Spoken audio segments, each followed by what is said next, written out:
That's good. That's good. So I asked that question just to kind of get us back together for our afternoon session, but also those questions are really that's the stuff that Jay Williams talked about this morning, and I think that that ties into our afternoon panel, who happen to be funders. And as Jay said, that this is the type of information, this is the type of feedback that they are looking to hear before they decide to write that check that will so help your program and your clients. So with that said, I do want to go ahead and introduce our panel this afternoon. We will be talking about identifying the necessities of partnerships to stretch funding and deepen impact. And to help me have that conversation, I invited just a couple of friends of mine. First, Amy Casavina Hall from United Way of Greater New Haven. So we have New Haven in the house all day today.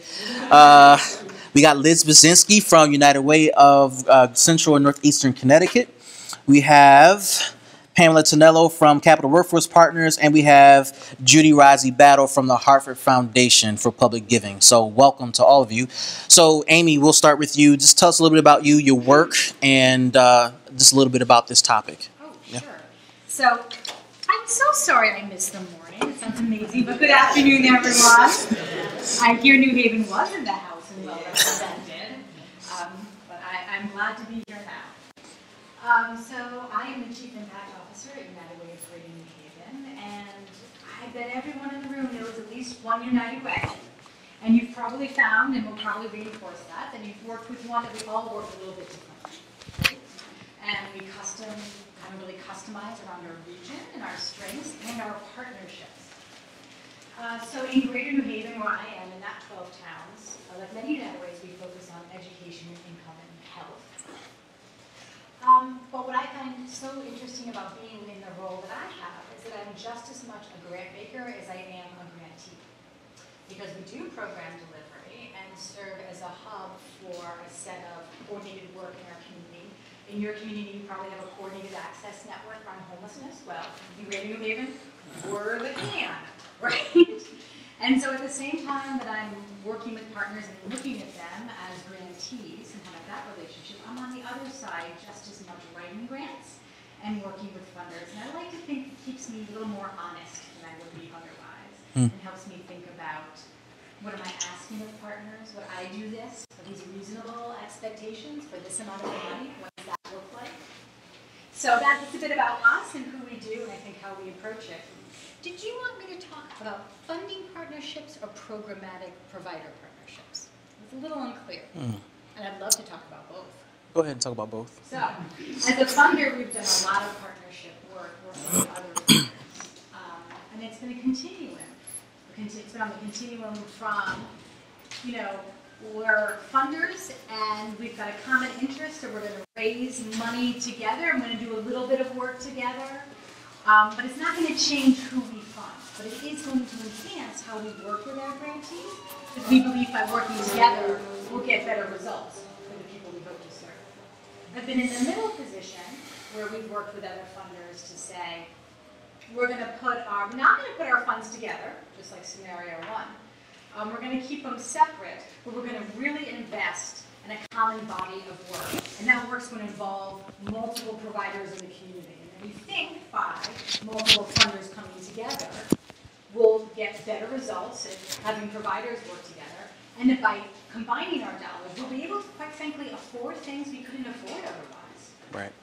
And then on the extreme, I've worked as a funder where we have worked with other funders, and we have pooled our dollars. And that's, I think, far more rare for funders to actually deposit dollars into the same account. That's a bigger stretch. And where we've partnered that way, and then made essentially co-investments in the community as one organization really representing multiple funders. And all of them have had pros and cons, and I think all of them have had both benefits and stressors for the providers that we've worked with in each of those situations. Yeah. Thank you for that. Liz? Well, ditto. I guess I'll just say all of the above. We're here in the Hartford area. We cover 40 towns, central and northeastern Connecticut. So we're out to the Windham area, into New Britain, up to Enfield, Hartford and East Hartford, Greater Hartford. I will, again, ditto what Amy said. We serve in a variety of roles. Backbone for some circumstances, straight programmatic funder for other circumstances. We do the funders collaborative work as well. A lot of you hit on the points that I thought we would be covering today.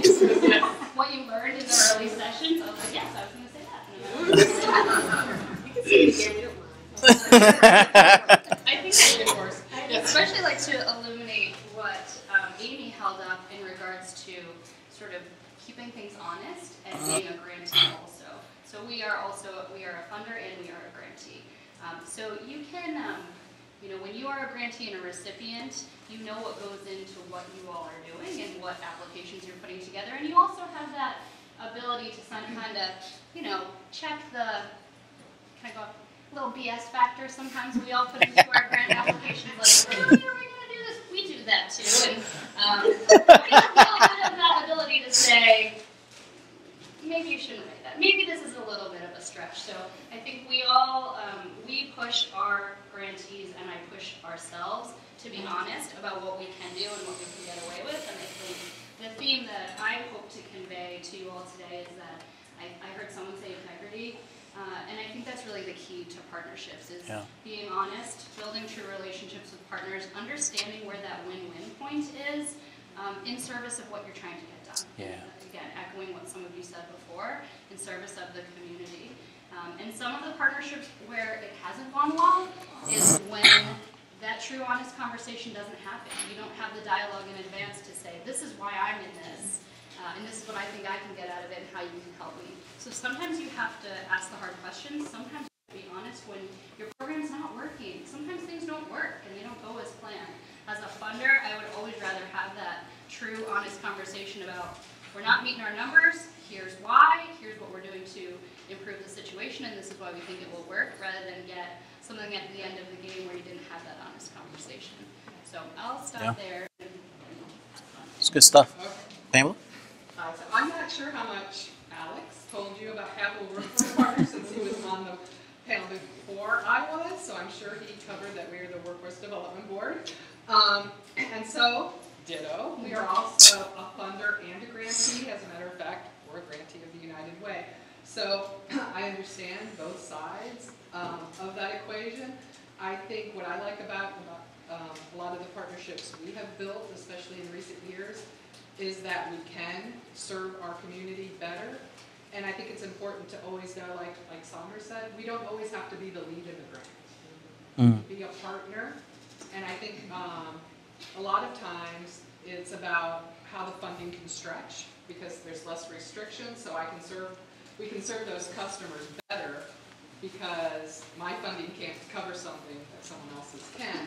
But also, when you're bringing the partners together, it's the knowledge. Why try to be the expert on everything when I know somebody else knows that better and that voice should be at the table? I think we also should think when we're bringing partnerships together, the clients we serve should be at the table. Their voice should be heard as well. So I know that I probably am short, but I would ditto everything they said, and I know we're going to talk later about other things, but I think another good example for us is we have several programs in our AJCs, and my team's here. Give a shout out to my team. We've got Ashley back there. We work on several different initiatives, and a lot of them would not be successful if it weren't for all of our partners.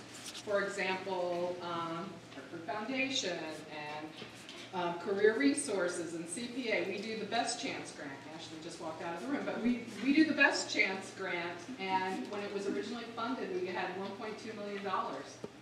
And even that was supplemented with Hartford Foundation's funding so we could have a retention specialist. Yeah. The next year we only got $300,000.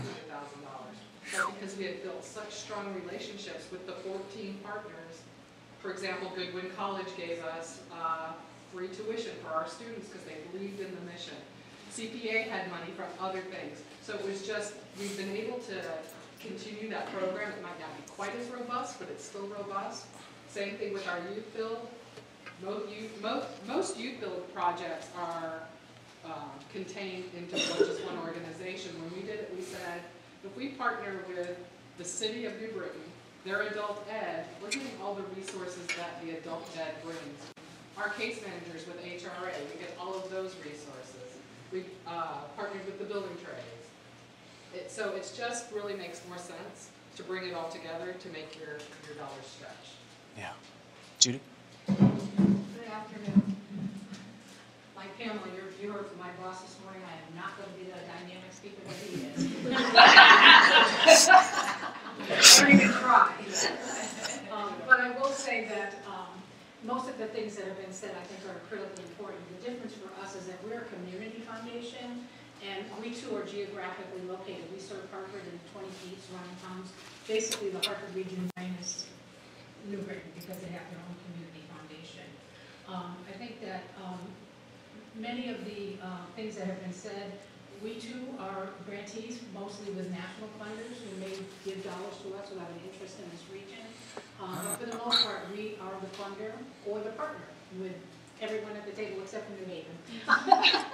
Although, we're trying to partner with our other community foundations, and I only bring that up because I think Amy started talking about which things should we talk about. We have been challenged by many of our grantees when we say to them, we need you to partner, we need you to look and not to duplicate and to collaborate with one another when you're in that same space. And they looked at us and said, particularly for statewide organizations, well, why don't you guys do the same thing? Because you make us go to 10 different places, and yet you're telling us what to do, but you don't do it yourself. Very tough to do, not easy, but we have begun with four of the community foundations with an urban focus. So Fairfield, New Haven, Hartford, and I believe Southeast, which is up in the New London area, have begun to work around an urban agenda where we have some overlap. The other thing that we're doing that's a little different as a foundation is the public policy. We're looking for systems change, not just programmatic change, although we do fund a lot of programs, because we became a lobbyist, which is an unusual step, about 2.5, 3 years ago. And so the Hartford Foundation now is very selective on what issues, but when there are issues that are aligned with our mission and the work that we're doing, we will go up and lobby at the Legislative Office building, and in a couple places we just do testimony. And so that's been a little bit of a stretch for us and a little bit of interesting responses. And yet trying to get our legislators to understand that we want to be a player and to not make decisions without at least having a conversation. So we'll be talking, again, I like everyone else sat here and thought, oh my God, I was going to talk about all those things and you guys have already heard it all. So hopefully we'll have a deeper conversation than we intended. So as you go through, we'll hopefully answer any questions. So in the room we have, let's say, mid-sized and small organizations, some startups. We've heard a lot this morning about the importance of partnership. And as you said, Judy, there's been this push by funders to establish the necessity of us partnering.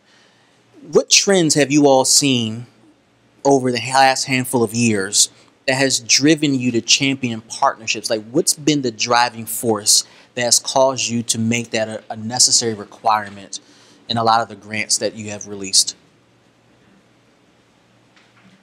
I don't know if it's a trend. I think for us, it's a number of things. I mean, obviously, finances is the easiest answer for everyone, is that there's only so many dollars, and the need has grown dramatically. There's also a large number of nonprofits. They have been, the number of nonprofits has grown.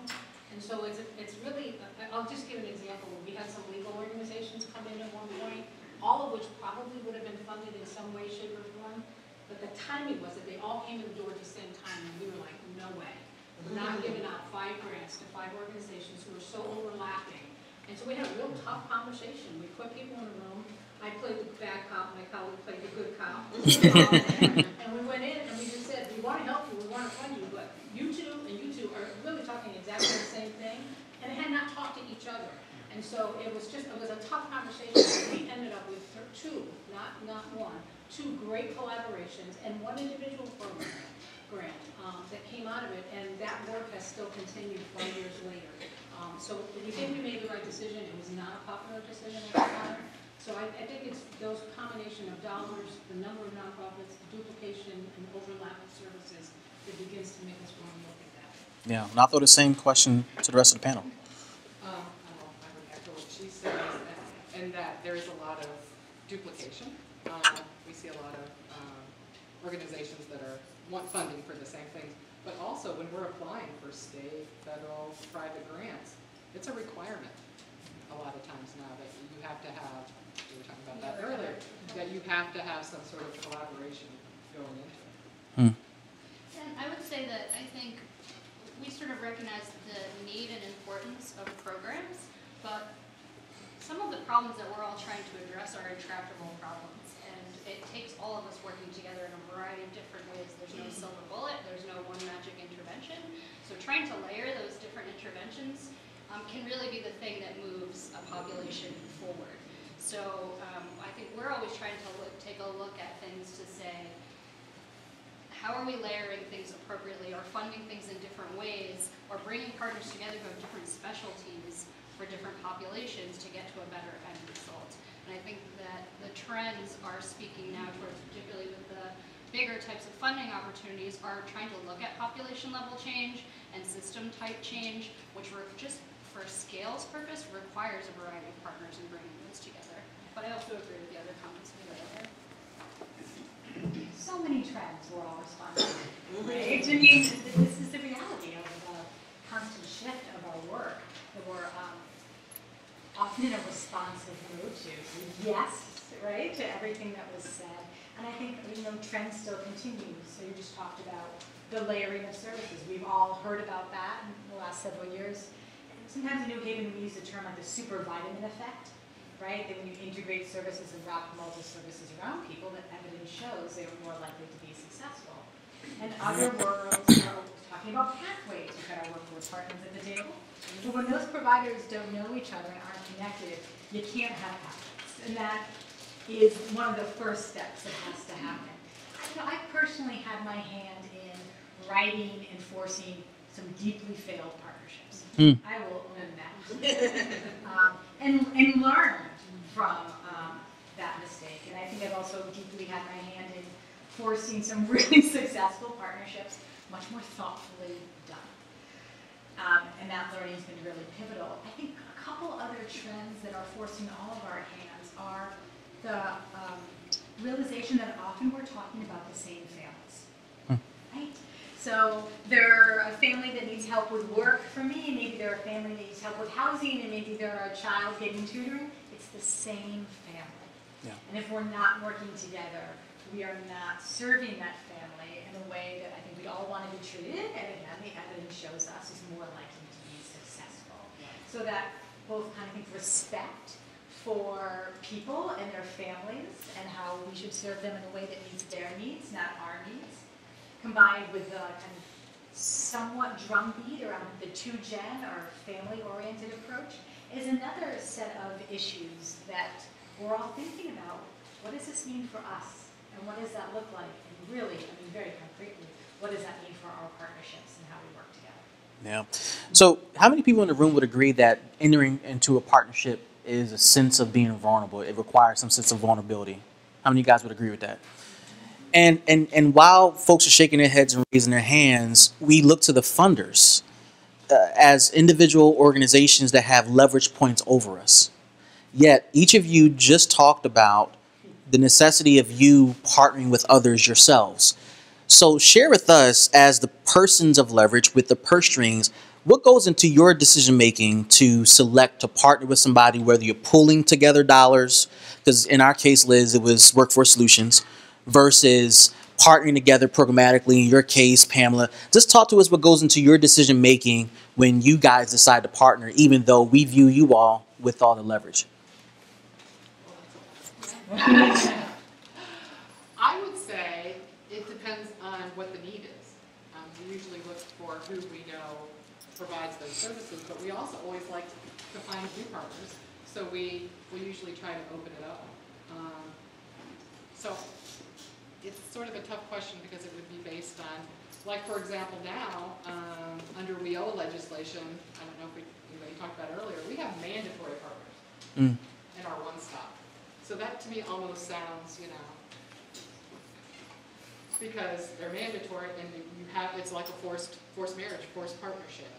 And they have to be, we have to have the co-location, and we're telling them, you have to come to us and you have to pay us.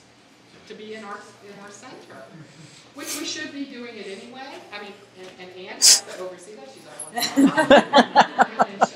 And Wendy. So it's forcing a partnership, but it's going to be a good thing because our, as we continue, our plan is to actually make these viable, real partnerships. But we also have non-mandatory partners who we work with, and it's just all about people who share our common goal.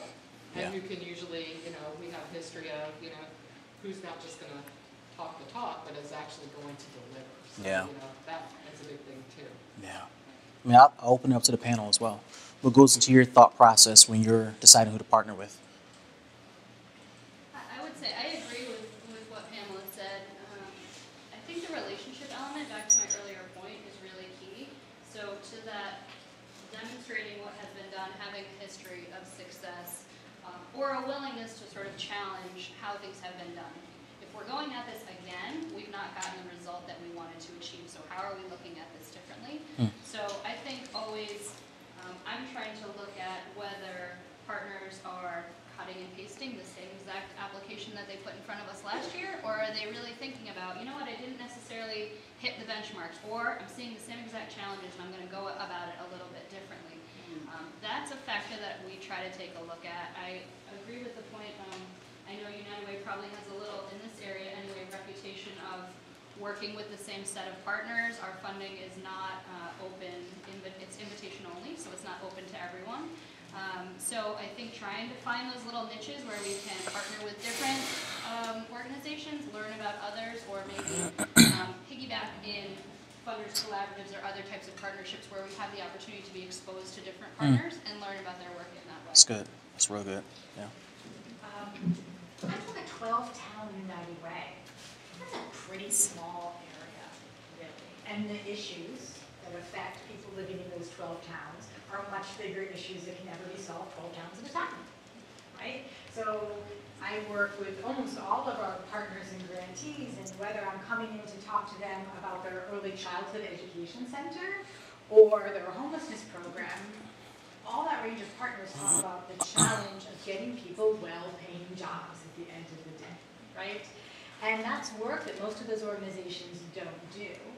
And many of the issues in preventing that from happening are policy issues, or issues that are bigger than I, can afford to invest, or possibly can be solved in my 12-town area, right? So that's part of the frustration sometimes of thinking, this is something that is so critically important, but I don't feel like I've got the right tools and resources to make the progress we need to make on this issue. And that's where I think funding partnerships have been so pivotal. So when I think about partnerships, it's about what people you trust and can work with. Let's just be clear, that always helps. That's the core, trust and relationships. But what really magnifies what I'm able to do? And people in the room might be familiar with secure jobs, right? So that's a partnership across much of the state around taking formerly homeless families and trying to get them into jobs as quickly as possible and well-paying jobs so they can keep paying that rent and move forward. I love that work, right? That's the intersection of homelessness and workforce development, and why I might be able to put some money there, and I have in the past. The results were only as far as we could go. But when I'm able to align with the other funders, that meant much more money going into my community. And then instead of doing a 12-month grant, being able to offer a 3-year funding opportunity. And it meant that now there was going to be fabulous evaluation of this effort that I could have never had the resources to do. That was going to look at my geography as well as all the other partners in the state, and I'd be able to compare the results in New Haven to other areas of the state. And technical assistance. Whoa, that's a package I could have never brought to New Haven on my own. And so it's really forcing, I think, funders to work in new and different ways, which is a great challenge on us. We should not be immune to any of these challenges. But when you can find opportunities like that, that's when you can feel like I've blown well beyond my 12-town barrier. I'll have a 30, 40 town, right? Yay! That still feels small, I'm sure, in many ways, right? How I can get well beyond my 12 towns see change here, but know I'm supporting something bigger that's going to be able to return to me way beyond what my resources can ever deliver. So that's a critical factor. And it's so exciting to hear more partnership with the community foundations. Love that work. There's good things happening. And I don't know if the impetus started by seeing our provider partners doing that work and feeling like we had to get in the game, or all the trends we just identified, but that game is on right now. I think in a very interesting way. So I agree with everything that's been said, and I think that what I'll just add is, when we do look for a partner, we are not a direct service provider, so we really do rely on our grantees to give us the information. We've just gone through creating a new strategic plan for the Harvard Foundation, and our stakeholders include our grantees and people in the community that we've been listening to. So as we're developing and moving forward, that's a key partner for us, is to gather that information. So I have one more question. I am going to ask that you begin to prepare your questions. I'm going to open it up to you all to ask this panel. One of the things that Scott introduced to us this morning was the relationship factor that's tied into partnerships, and there was something that you mentioned relative to your relationship with CWP, which is playing the second position. And for many of you in the room who are trying to advance your work, playing the second position really could be a strategic step you might want to take.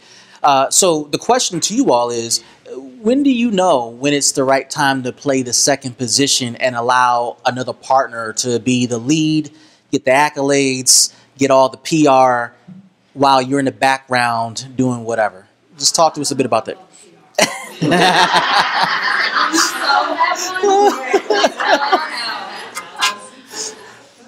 We just had a meeting literally before I walked over here with another foundation, Statewide Health Foundation.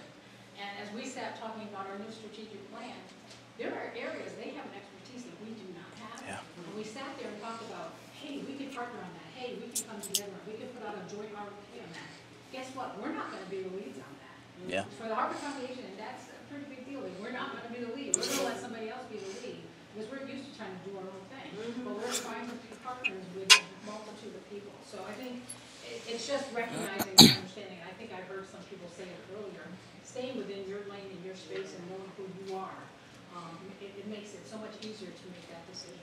Yeah, it's good. It's really good. And I will second what Judy just said, because that is sort of a new mindset for workforce partners, is to not always have to be the lead, I'll be honest about that. So knowing our expertise and when it's not our expertise, or knowing when we have the resources or the staff power to do something. So I think and plus it just makes us stronger by not always having to be the lead, because we can be involved in more initiatives. Yeah, it's good. I feel the same thing. I think the other thing that I've found over time is when you have those strong partnerships, you're able to see it go both ways. So there's some circumstances you need to take a step back, and then there's other circumstances, if you have good, true partners and relationships, they know what you're good at too, and they'll say, here's an opportunity that I think you're positioned for. So sometimes when you take a step back, it'll come your way a little bit further down the line. Sometimes it takes time to get there, but Yeah, that's real good. Yeah, it's real I good. found recently in some areas of our work, the community's telling us where they want us to be. Right? In New Haven, we've gotten the message loud and clear, where traditionally we were the funder of basic needs services, and we're still funding pantries and soup kitchens. They said, you know what we really need you is coordinating summer meals, and we've got these gap periods in the summer when no food's available, and we need you on this, because we don't know how to solve this, and that's what you guys do well. You know what, like, I can bring that to my board in a blink of an eye. Like, having that conversation with whatever group authorizes your spending, blink of an eye. And they're going to be grinning from year to year, and they're going to listen in a way that's very different. If I said, okay, here's the list of soup kitchen grants we're going to make, which, again, are absolutely needed. But there's a difference to that, and it's exciting. And it also means that we've been at the table and in relationship with people for a long time to have gotten to that point. That doesn't happen on the first date, right? That means we've showed up where we need to be with respect, this is mostly my team, humility, support, and done what we said we'd do over a long period of time, that people, we can have that conversation with each other. That's really, really And of good. course, we've all, everyone in this room knows this, but I'll say it just because it shows, we said, work out the terms up front. Right? So what are the agreements around who's taking credit for this when, and who issues the press release, and how will logos appear? The more you can get that hammered out up front, the happier everyone will be, just like any situation. And put it in writing. So this is good. So I'll open up the floor for questions, thoughts to be shared. Yes, Anne. So I'm interested in, I've been doing workforce development for a little while, and we build programs to serve people, and I think historically our shortcoming has been we don't listen very well in a very deep way to the people we serve. And how do you, as grant makers, encourage the people that you fund to ask, really actually ask the community you serve what they best need before you decide for them what it is? It's a good question. It's a good question. We actually added that as a question on our application, Yeah. that they're required to give us that information, and then staff does a further questioning of that, but we do request that information now. Yeah. Anyone else want to answer that? Well, you talked about the kind of the BSing on applications. I mean, sorry if I went off script. No. Thank you for saying it, so I'm the only one. You probably all have experience with this, and I'll tell you, when you're reviewing applications, do you want to know when you can smell that in an application? It's that section. It's when we ask false questions around sustainability. How are you going to sustain this program? Which no one has an answer to. But we ask it, and we all just put words there, and you're like, mm-hmm. And it's often around that question too, right? So, especially, that's when things become very clear. Just a tip, reviewing applications. I also think it is the easiest piece of our work to overlook. It is time intensive, and it takes skill to listen to but to listen to the people you serve in an effective way. And it is, and we're saying get this done in 12 months. And somewhere in there you're supposed to have a listening period. Okay. So how do funders, if we value it, support it? How do we make sure that's part of what we invest in?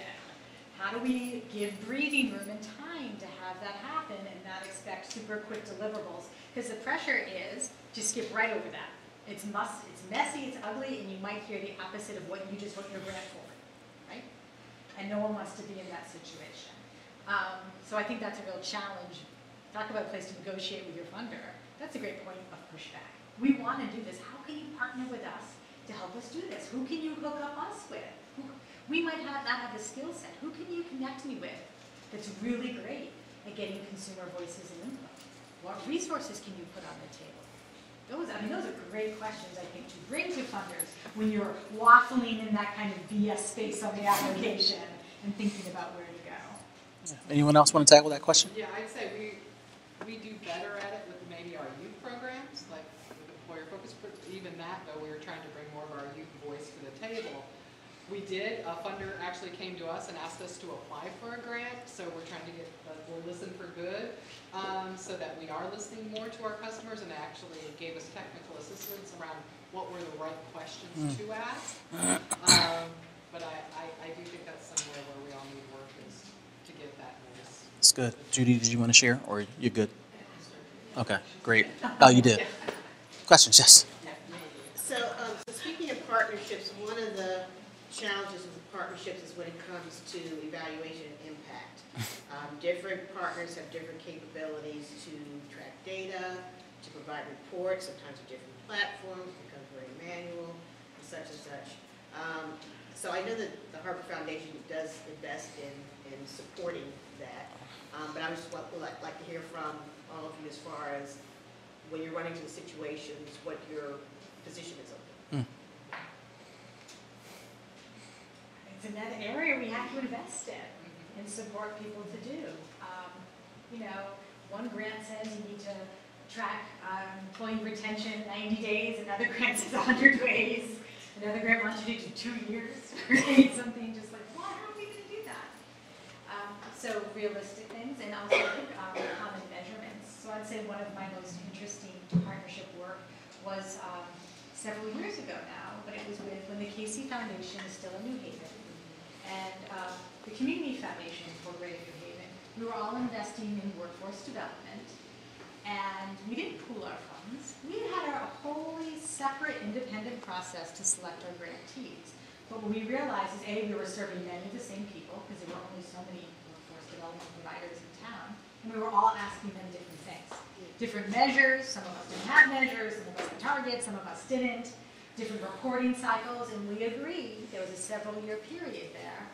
And it started as just a method to practice what we preach. So we asked our partners to partner, so then why can't the funders partner? It was really started as an exercise just to show up as good philanthropic citizens, right? And to simplify the lives of our grantees, that we could commit to one reporting cycle and use one set of standard measures. Now, it probably took us, well, we tweaked those measures till the last possible moment, still trying to get them right. Because as you turn, that's always much harder work than you think. But we worked that same way. And what happened out of that, bless you, this point of starting around kind of ease turned into, wow, well, if we're really bringing people together, whoa, folks don't really know each other or what they do and they're not connected. Hey, let's facilitate that. And wow, let's really unpack these measures and what they mean. And what are we getting done and what are we really not getting done as a community, right? And then it got to the point, well, let's look at community level data and not look at our own data. And then a trust formed in the group where let's put our programmatic data on the table so we're able to compare our performance to each other, not for got you, but for, wow, you're doing that really well, I'm really struggling.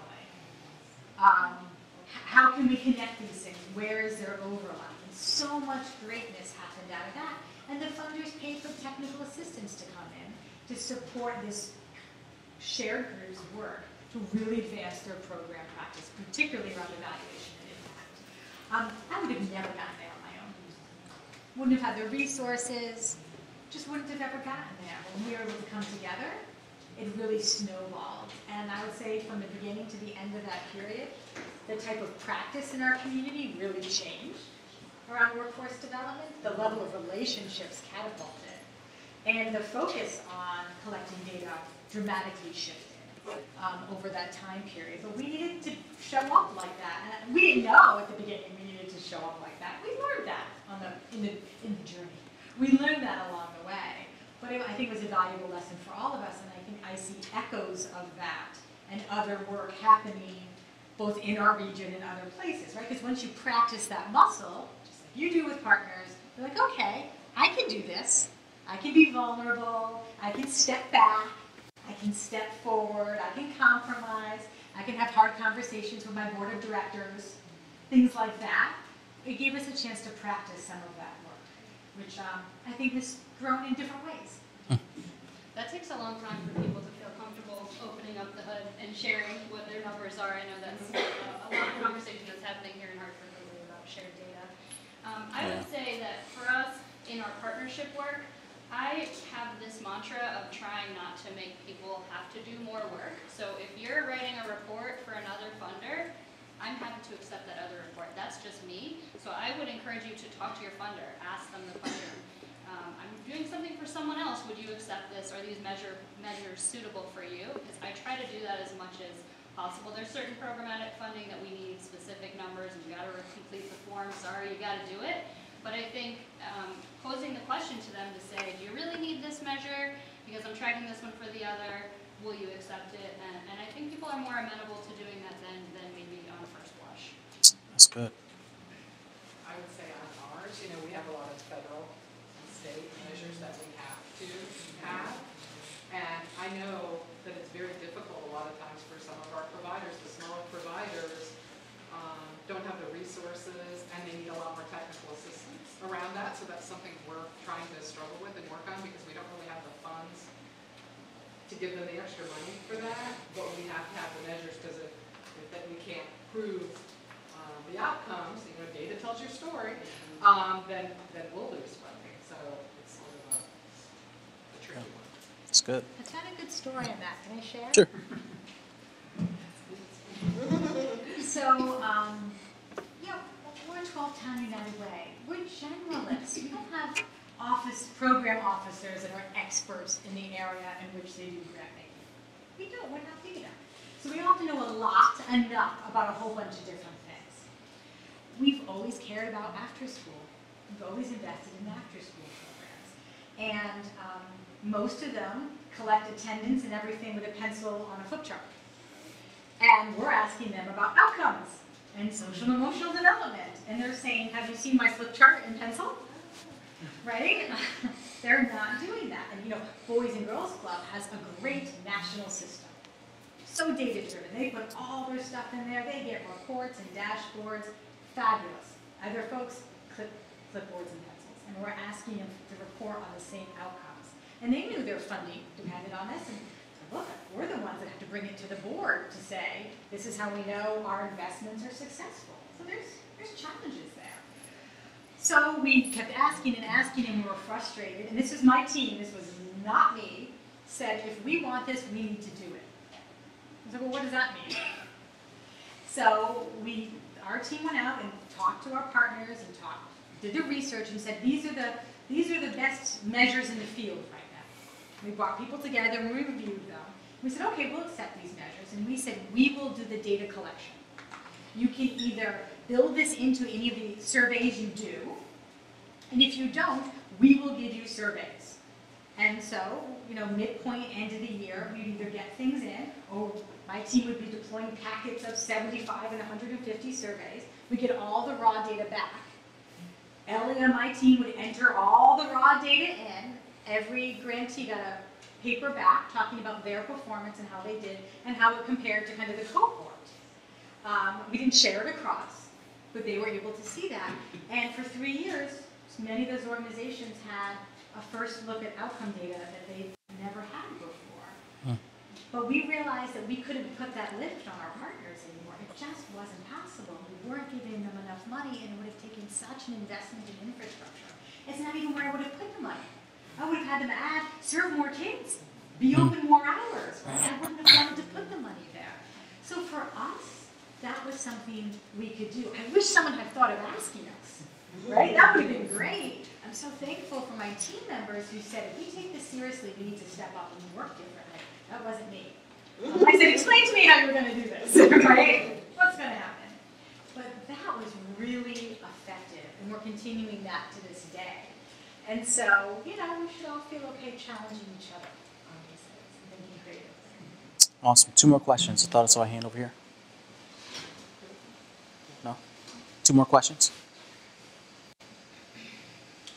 Yes. How can we change the criteria? Like some nonprofits focus on unrealistic terms to get grant money to help people, and rather than having people fall in the gap that really need the help, like realistic help, how can you actually change the terms to help the people so more people are being helped in whatever criteria they're in? Here's some example. Make it a little more real. An example? Yeah.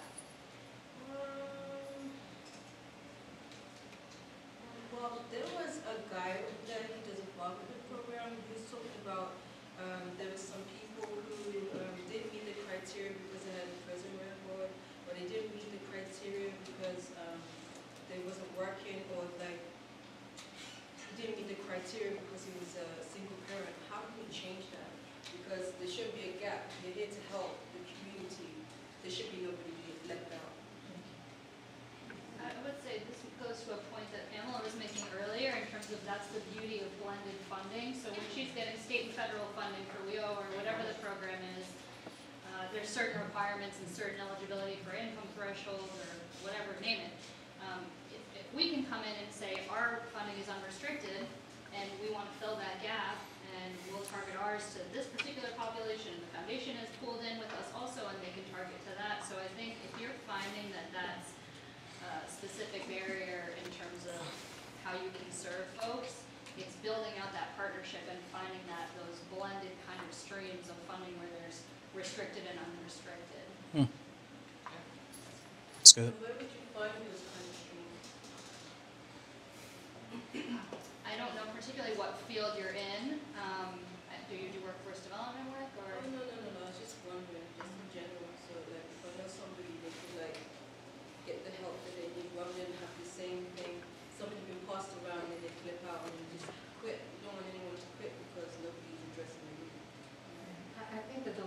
have is we're not direct service people, so it's really through the organizations that we fund.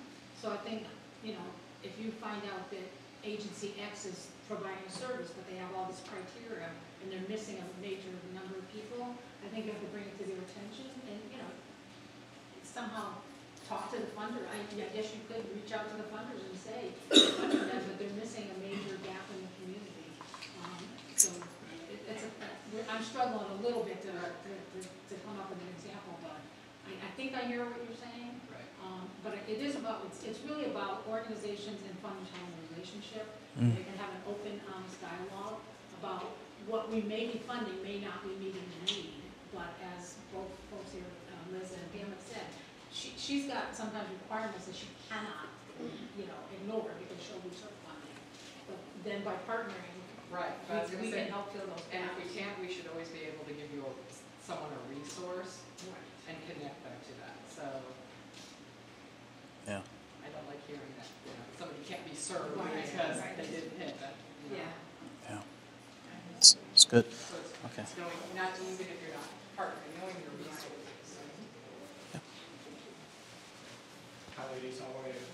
My name is Michael Moreno. I'm a veterans representative from the Connecticut Department of Labor, library office. I'm also a U.S. Army vet, combat vet myself. I was just wondering if there's any veterans organizations that are asking you for funding, if there's any veterans that are going through your programs. I'm familiar with a lot of them in the state, but I'm kind of here to figure out, what more can I do to help our vets. Our program is designed to help vets with significant barriers of employment, whether that be incarceration, handicap, service connection, homeless, low income, et cetera, et cetera. So I was just wondering if there's any connection to veterans organizations that you may have, or individual veterans that you would know of that may need employment, or underemployed or unemployed. I was gonna say, we serve veterans through our American Job Center, Right. they're priority of service, Right. but, and I know we partner with some organizations, Jill probably knows that too, from sitting behind you, but, I don't usually see veterans organizations applying for our funding. I would echo that, and again, we do a lot of work in our housing, reentry, workforce.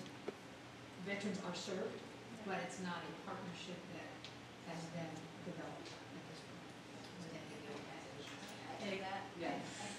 Because we've tried several times to create partnerships in the community with veteran agencies and programs, and the veterans want to work with the vets. We can't get the people in, they won't come. No matter how many outreach efforts we've done, they want to work with a veteran. And our organization is set up exclusively for, you have to be a veteran in order to be a veterans representative. You cannot go anywhere as a civilian. So that's a good thing that we have done for us as well. So, I'm here if you guys have any suggestions or you have any vets that need anything. I usually do the Waterbury to Torrington to Danbury area, but we have veteran representatives all over the state that I can get anybody connected to. If You have, there's a new person on our resume. in the Hartford area, Ron. It's good stuff. Thanks for that. Good afternoon, Martin Shea for Resources. I was wondering from your perspective, what can organizations do to empower the application process when applying for a grant? When they're talking about partnerships, a lot of times when we take a look at grants that come out, we say, okay, how closely does our organization align with what they're asking? And then we believe that, well, we have this partnership or this relationship that makes us a prime candidate for it. But it may be something that we may not know or something that we're not doing to kind of showcase the importance of that partnership. And I was wondering, what's your suggestions on some things that organizations can do to talk about how empowered their partnerships are in the application process? I would say on that, just really make sure you're getting the story across of what strengths each are bringing and then how they're going to work together. A lot of times you can tell as a reader if you can see this was just formed for the grant and the grant purpose only. Like, is this partnership going to happen if they get the money or not? So really, to really show the benefits of both, I would say, is the key to that. I would just add, following that, as you're applying, if you've worked with that partner before, highlight that, the successes you've had as partners in the past. But I was going to say, even if it's a new partnership, as long as you show those strengths, because, you know, I probably shouldn't call somebody out, but we last year had a youth RFP, and we put 2 partners together that had never worked together. And it's probably our most successful program because they really worked well together. So that's an example of, you know, we forced that marriage, and it's worked really well. So Thank you for that. Billings Board. The other thing I would add is that you can potentially go back to the funder to say, you know, I don't know that we're strong in this particular area, but we want to do our piece. So who do you recommend That's to good. partner with? Yeah. Do you have organizations that you've worked with that you could recommend that we connect with? Can you connect us with others? That's good. Yeah. And always ask questions too, like if there's a question period, because that really gets your name in front of them so that you know where they are. That's I good. think the only other thing I'll say is, and everybody's speaking to it, is don't be shy about asking your funding questions. We actually encourage it. We really look forward to that. It helps you, it helps us. But, you know, people feel intimidated or the power dynamic or whatever. But the reality is, we're there to answer the questions. Yeah. How, in your experience, let's say a grant's come out, you know, you as a funder, and there are certain benchmarks or criteria that you guys are looking for, how easy or challenging is it for a grantee to kind of come to you guys and say, okay, I see what you guys are looking for, but what I'm seeing on the ground is something totally different, and I think that we can be more effective if we implement this service. How does that happen, and is it easier or a little bit more challenging for a grantee to kind of present that to you guys in order to kind of restructure that grant from its original delivery? Yeah, I think we would look for that kind of conversation, but we would also ask you what data and what outcome, you know, what evidence-based. We always talk that phrase. Is there something that supports this other model you're seeing or this activity that's having success? So you'd have to be able to talk about that to some extent. And then that would be my second follow-up. It appears that everything is statistically and data-driven. Sometimes, while I get it, that is a more black and white type thing, but not always 100% accurate, because we don't know. I think sometimes from grantee, are you looking for those statistics from a nationwide type thing, or from a regional thing, or do you guys have, like, I'm not saying you personally, but boots on the ground in that particular city to know, like, look, this is really what the problem area is, because I'm not saying that you guys are guilty of this. I think sometimes there's an oversight on that, and there's a blanket type statistical evidence-based type thing that does not fit this particular town or city. I agree 100% with what you just said, and it's something that we have to balance. It's absolutely a balance. It's a conversation, and I say that over and over. Grants for the Heart Foundation and myself is all about relationships and having those conversations. It's not always going to be a yes, but we're certainly going to listen and we're going to walk it through. You know, part of this data-driven, I'll be honest, it's not just our board, it's our donors. They want to know, what kind of impact are you having with these dollars that we're giving you? And if we can't tell them something, then we don't get the money. And so we have to be able to track it to some extent. But we're not naive to think that everything is, but for the Harvard Foundation, we've actually added a research and evaluation team to our staff who have done a lot, who can find the data, and we try to keep it local or regional, but we sometimes look at the national. But we've had people come in and say, there's a little tiny organization over here that nobody knows about, that's been doing great work for 5 to 10 years. They don't get much money. For just a little bit of money, they could do wonders. We created something called the Small Agencies Project, so that for organizations with less than $200,000 operating, who are doing grassroots work. And so for us now, sort of this partnership piece, we're starting to talk to what I call our big boys, big boys and girls, to say to them, you do great work, but guess what, there's folks in the trenches that you're not quite hitting, we want you to partner with them.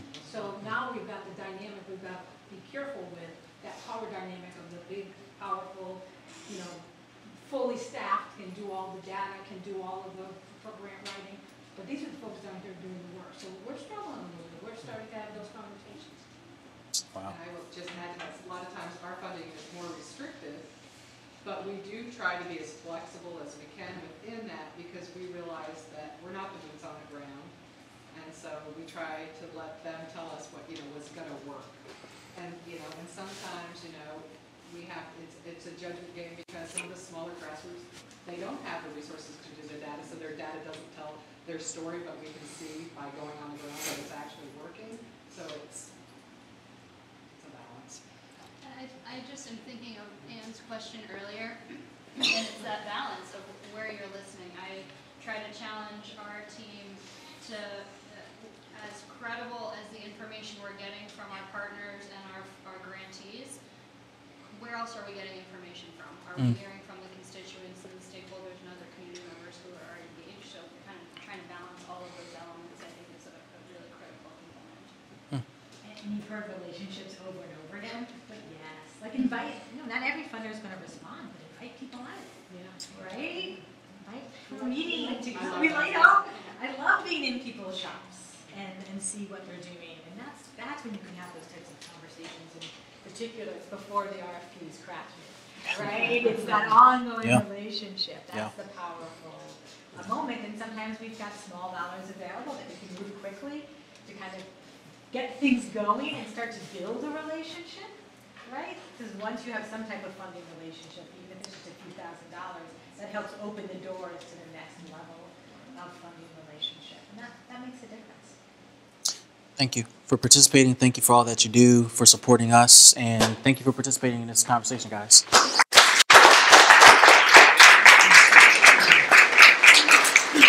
So we'll take a 15-minute break, and we'll be back here for our final session.